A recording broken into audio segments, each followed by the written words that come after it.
Paul Agradi has heartbreakingly admitted he was struggling to cope with the grief of losing many of his close friends, including Cilla Black and Jackie Collins, in the years leading up to his own tragic death. Paul O'Grady's husband Andre Portasio announced the devastating news of the Lily Savage star's death at the age of 67, in the early hours of Wednesday morning.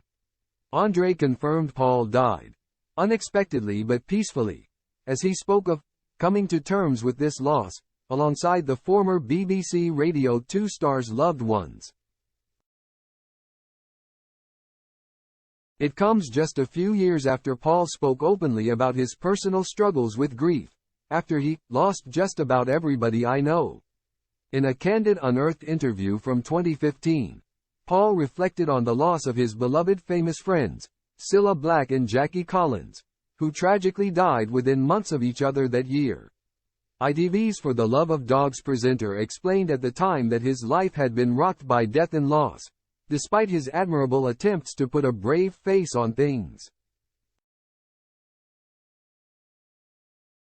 Paul's emotional words came after, alongside Cilla and Jackie, he had suffered the losses of his friends in the drag community, and his longtime manager and partner, Brendan Murphy, who died of a brain tumor in 2005. His close friend Paul Cottingham also died in 2014, worsening Paul's battles with grief.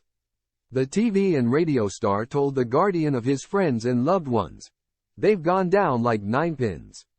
He added of losing showbiz legend Cilla that her death left him with regret. Paul explained while his eyes welled up with tears. Regret of a friendship that's gone. Maybe regret's the wrong word. Sadness, really, because you've lost a big chunk of your life. It's like the fun's taken away from you. Paul admitted that prior to 2015, he had become accustomed to losing his friends due to the HIV/AIDS epidemic. "I've been used to it," he said, reflecting on the living through the epidemic in the UK. He recalled, "When AIDS hit London, it wiped out all of my friends. And you'd nurse them as well, and you'd have to break the news to their families, that they've got AIDS, and the stigma surrounding it at the time. We'll say he's got cancer. As if that was easier." However, in 2015, Paul's resilience had decreased, as he admitted feeling battered by grief. The star sadly continued, "But, to be honest with you, this year, I feel battered by it. Battered.